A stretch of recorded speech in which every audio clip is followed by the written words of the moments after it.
2015 George Miller സംവിധാനം ചെയ്ത ചിത്രമാണ് മാഡ് മാക്സ് ഫ്യൂറി റോഡ്. 2015 മുതൽ 2024 വരെ എടുക്കുകയാണെങ്കിൽ ഞാൻ മിനിമം ഒരു 5 വട്ടമെങ്കിലും ആ ചിത്രം കണ്ടിട്ടുണ്ടായിരിക്കും. അത്രയും പ്രിയപ്പെട്ട ഒരു ചിത്രമാണ് എനിക്കത്.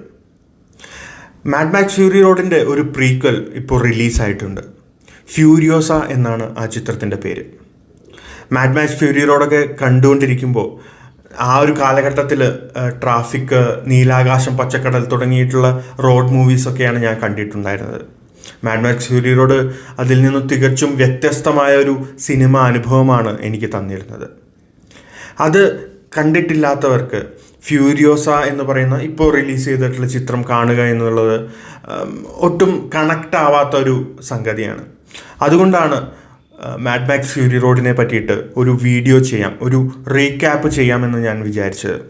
സോ ഈ video purely Mad Max Fury റോഡിനെ പറ്റിയിട്ടുള്ള ഒരു റീക്യാപ്പാണ്.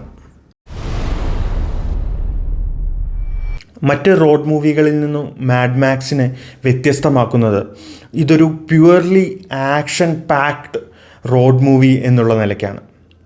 ഈ ചിത്രം പ്ലേസ് ചെയ്തിരിക്കുന്നത് ഒരു പോസ്റ്റ് അപ്പോക്കാലിപ്റ്റിക് എറയിലാണ്. ഈ കഥ നടക്കുന്നത് വേസ്റ്റ് ലാൻഡ് എന്ന് പറയുന്ന ഒരു ഭൂപ്രകൃതിയിലാണ്, ഒരു ഭൂപ്രദേശത്താണ്. നേരത്തെ പറഞ്ഞ പോലെ ഒരു പോസ്റ്റ് അപ്പോക്കാലിപ്റ്റിക് അല്ലെങ്കിൽ ഒരു മഹാദുരന്തത്തിന് ശേഷം നടക്കുന്ന കഥയായതിനാൽ ഒരു വരണ്ട പ്രദേശം തന്നെയാണ് വേസ്റ്റ് ലാൻഡ്. വേസ്റ്റ് ലാൻഡിൽ 3 പ്രദേശങ്ങളാണുള്ളത്. ഒന്ന് ബുള്ളറ്റ് ഫാം, ഒന്ന് സിറ്റാഡൽ, മറ്റൊന്ന് ഗ്യാസ് ടൗൺ. ഇതിലെ സിറ്റാഡലിലാണ് കഥയിലെ വില്ലനായിട്ടുള്ള ഇമ്മോർട്ടൻ ജോ താമസിക്കുന്നത്. ഇമ്മോർട്ടൻ ജോ അവിടുത്തെ രാജാവാണ്. അയാൾ നാട്ടുകാരെ മുഴുവൻ താൻ മരിക്കില്ല എന്ന് പറഞ്ഞ് കബളിപ്പിച്ചുകൊണ്ട് പറ്റിച്ചുകൊണ്ടൊക്കെയാണ് അവിടെ ജീവിക്കുന്നത്. പുള്ളി നേരിടുന്ന ഏറ്റവും വലിയ വെല്ലുവിളി എന്ന് പറയുന്നത് പുള്ളിക്ക് നല്ല എഫിഷ്യൻ്റ് ആയിട്ടുള്ള, ഫിസിക്കലി പ്രശ്നങ്ങളൊന്നുമില്ലാത്ത മക്കളധികമില്ല എന്നുള്ളതാണ്.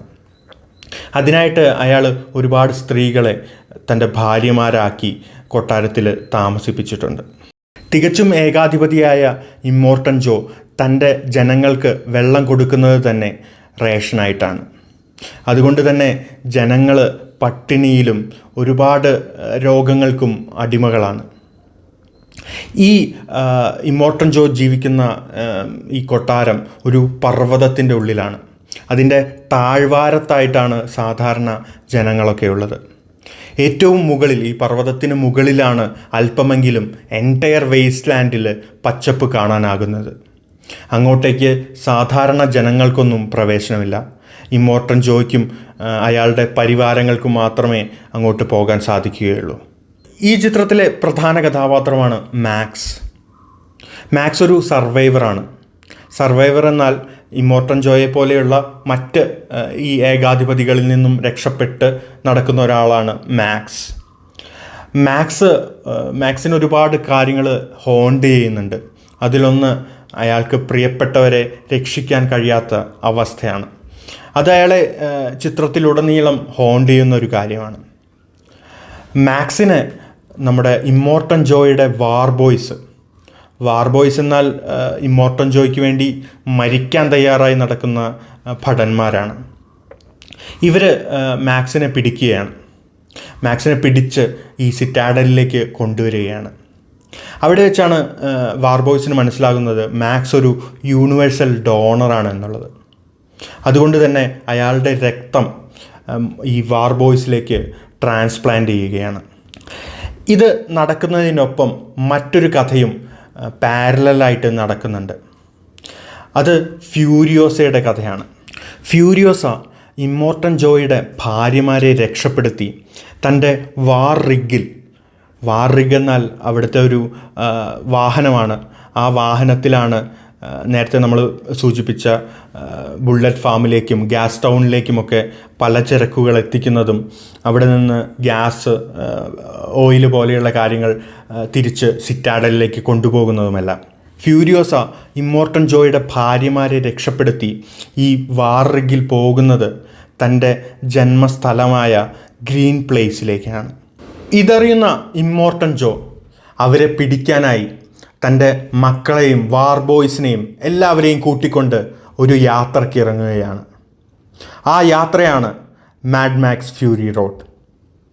വാർ ബോയ്സ് ആണെങ്കിൽ ആ യാത്രയിൽ ഒരു ബ്ലഡ് ബാങ്കായി മാക്സിനെയും ഒപ്പം കൂട്ടുന്നുണ്ട്. ഒട്ടനവധി സംഘട്ടനങ്ങൾക്ക് ശേഷം ഫ്യൂരിയോസയും മാക്സും ഫ്യൂരിയോസ സഞ്ചരിക്കുന്ന വാർ റിഗിലേക്ക് എത്തിപ്പെടുന്നുണ്ട്. അങ്ങനെ അവർ ചെന്ന് എത്തിപ്പെടുന്നത് ഗ്രീൻ പ്ലേസിലാണ്. ഞാൻ നേരത്തെ പറഞ്ഞിരുന്നു, അതൊരു നമ്മുടെ ഫ്യൂരിയോസയുടെ ഒരു ജന്മസ്ഥലമാണ്. പ്ലേസ് ഓഫ് അബൻഡൻസ് എന്നാണ് ആ സ്ഥലം അറിയപ്പെട്ടിരുന്നത്. എന്നാൽ ഇന്ന് ആ സ്ഥലത്തിൻ്റെ അവസ്ഥ എന്ന് പറയുന്നത് തികച്ചൊരു മരുഭൂമിയാണ്.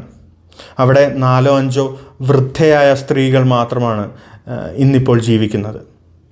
അവരിൽ നിന്നും ഫ്യൂരിയോസയും മാക്സും അറിയുകയാണ്, ഓൾറെഡി അവരൊരു ഗ്രീൻ പ്ലേസ് കടന്നുകൊണ്ടാണത്രേ ഇവിടെ എത്തിയത്.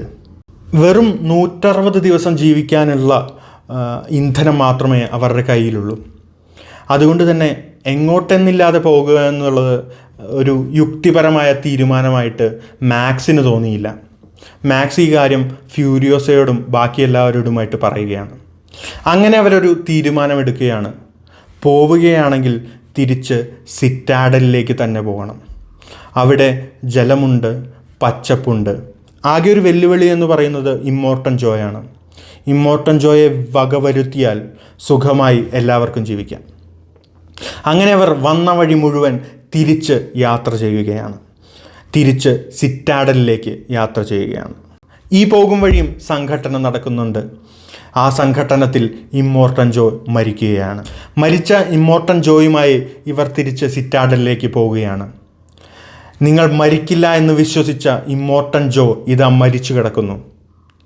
ഇത് കണ്ട ജനങ്ങൾ ഇമ്മോർട്ടൻ ജോയുടെ ശരീരത്തെ വലിച്ചു കീറുകയാണ്. ഒടുവിലായി ജനങ്ങളും ഫ്യൂരിയോസയും ഭാര്യമാരും എല്ലാവരും പർവ്വതത്തിന് മുകളിലുള്ള പച്ചപ്പിലേക്ക് യാത്രയാവുകയാണ്. എന്നാൽ അവിടെ നിന്നും തെന്നിമാറി മാക്സ് സ്വന്തം ലോകത്തിലേക്ക് ജനങ്ങളിലൂടെ നടന്നു നീങ്ങുന്നു. ഈ പറഞ്ഞ കഥയാണ് Mad Max. Mad Max Fury റോഡിൻ്റെ ഒരു പ്രീക്വലാണ് ഇപ്പോൾ തിയേറ്ററിൽ ഓടിക്കൊണ്ടിരിക്കുന്ന ഫ്യൂരിയോസ. ഫ്യൂരിയോസ കാണാൻ താല്പര്യമുള്ളവർക്ക് ഈ ഒരു റീക്യാപ്പ് ഉപകാരപ്പെടുമെന്ന് ഞാൻ വിശ്വസിക്കുന്നു. സോ അടുത്തതായി ഫ്യൂരിയോസയുടെ ഒരു റിവ്യൂവുമായിട്ട് കാണാം. ബൈ.